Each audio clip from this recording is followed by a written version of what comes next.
Hello students, welcome to Vaghela study channel. વિદ્યાર્થી મિત્રો, Vaghela study ચેનલમાં તમે સૌપ્રથમ આવ્યો હોય તો આ ચેનલને લાઈક કરો, શેર કરો અને સબસ્ક્રાઈબ કરો.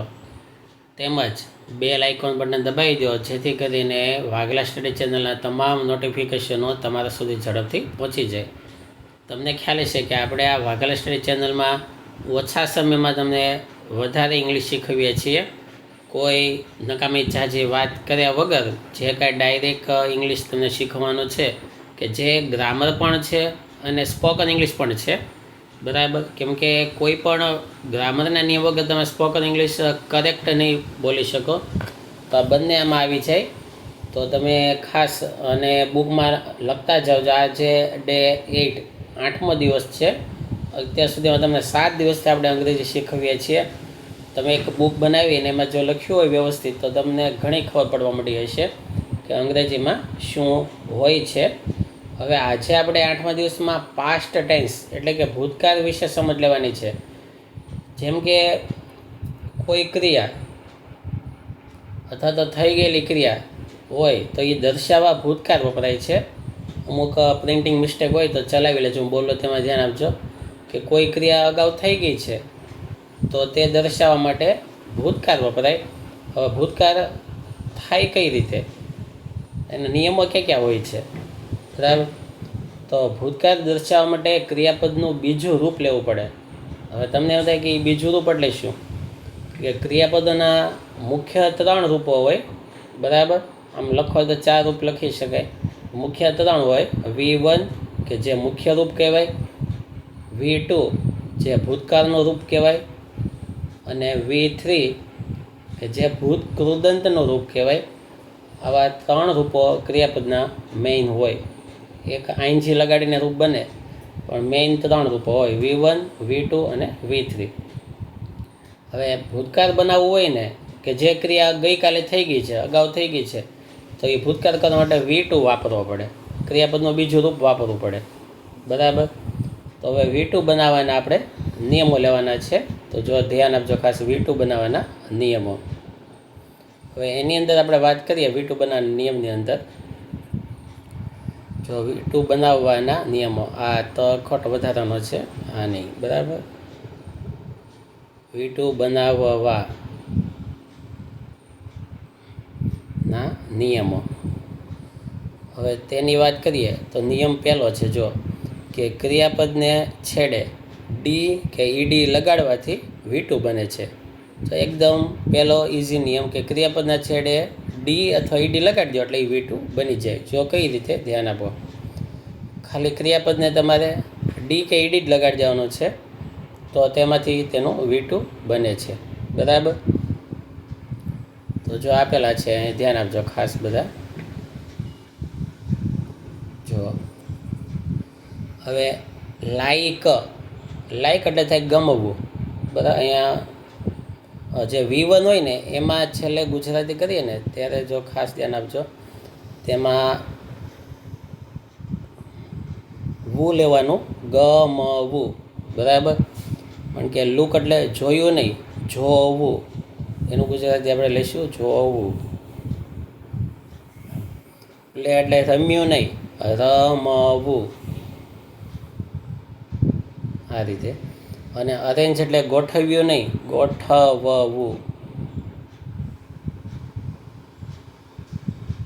આ રીતે, બરાબર.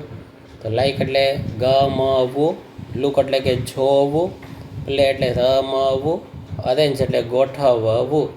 હવે આ V1 છે તેનો આપણે V2 કરીએ તો લાઈકડ, જો ડી લગાડી દીધો, ડી લગાડ્યો એટલે થાય લાઈકડ એટલે કે ગમ્યું. V1માં ગુજરાતી કરો ને તો છેલ્લે વ બોલવાનું. જેમ કે લાઈક તો ગમવું. મને કે તમે બોલો કે આઈ લાઈક એટલે કે મને ગમે છે, તો આઈ લાઈકડ મને ગમ્યું. લુક એટલે કે જોવું, અને લુકડ એટલે કે જોયું. પ્લે એટલે કે રમવું, અને પ્લેડ એટલે કે રમ્યું અથવા રમ્યા. અરેન્જ એટલે કે ગોઠવવું, અને અરેન્જડ એટલે કે ગોઠવ્યું. V2 બનાવવાના નિયમો આ બીજો નિયમ. બીજા નિયમમાં શું કીધું છે તો ધ્યાન આપજો ખાસ. બીજા નિયમની અંદર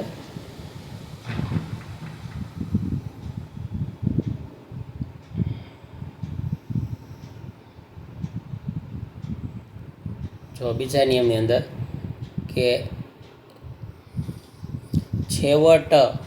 છેવટે અંતે જે કાંઈ વ્યંજન હોય, બરાબર, જો આ BEG વ્યંજન છે, બરાબર,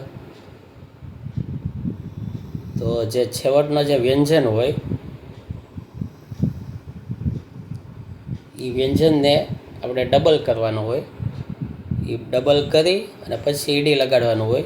જો બેગ, તેમાં એમનો ઈડી નહીં લાગશે. બેગમાં જી ડબલ કરી દેવાના, તો બેગડ.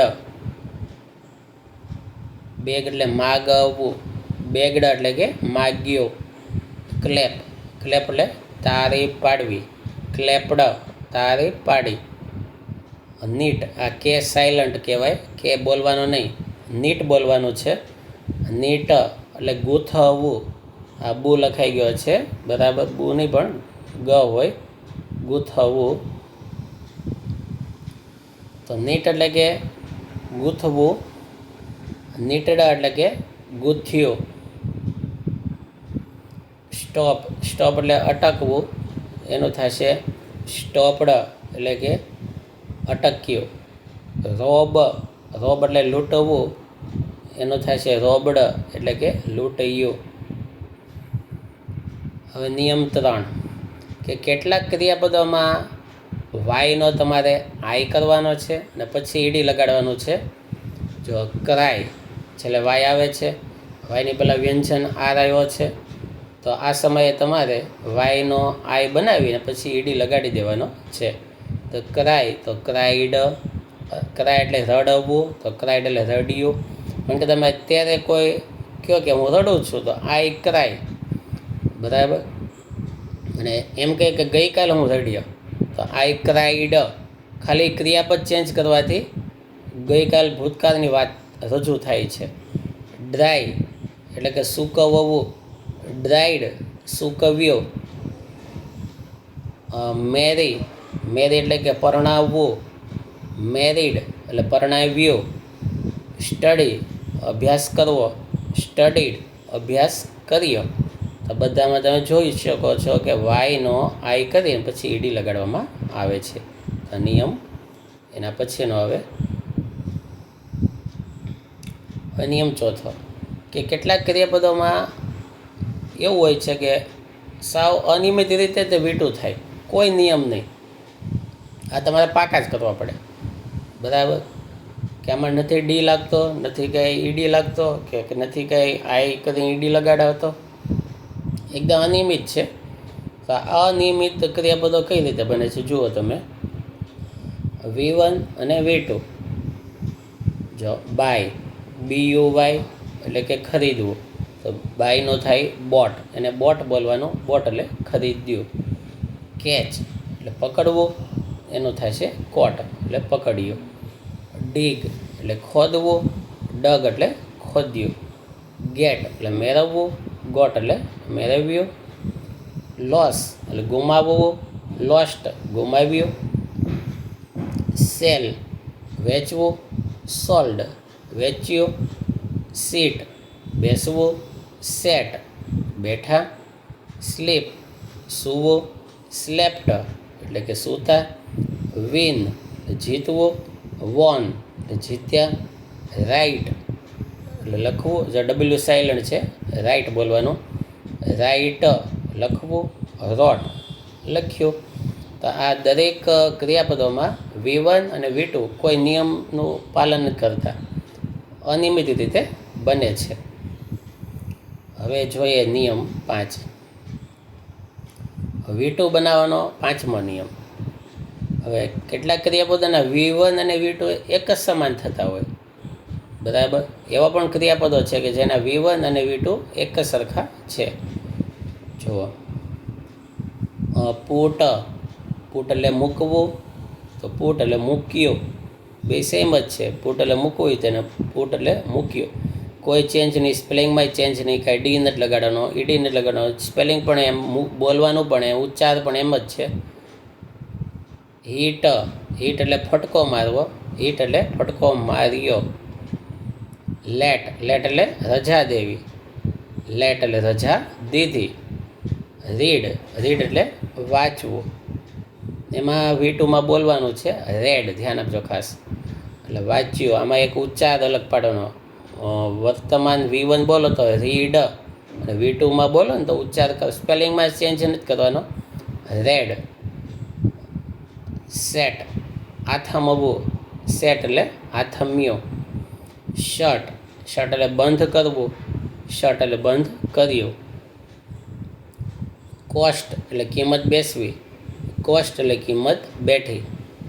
સ્પ્રેડ, સ્પ્રેડ એટલે પાથરવું, સ્પ્રેડ એટલે કે પાથર્યું. હર્ટ, હર્ટ એટલે કે ઈજા કરવી, અને હર્ટ એટલે ઈજા કરી. તો આ દરેક તમે જોઈ શકો છો કે આ દરેક ક્રિયાપદોના V1 અને V2 બંને એક જ સરખા થાય છે, કોઈ ચેન્જ સ્પેલિંગમાં એમાં આવતો નથી. તો તમે આપણે ભૂતકાળ શીખવા માટે તમારે આ V1 અને V2 પાકા કરવા જોઈએ. અગત્યના મેં થોડાક અહીંયા આપ્યા, આવા ઘણા બધા હોય છે. આ તમે પાકા કરજો એટલે તમને હવે આવનારા આપણા આવતીકાલના વિડીયોમાં તમને ભૂતકાળના વાક્યો બનાવતા આપણે શીખવવાના છે. તો સૌથી પહેલાં તમે આ ક્રિયાપદો પાકા કરી લેજો. Thank you very much.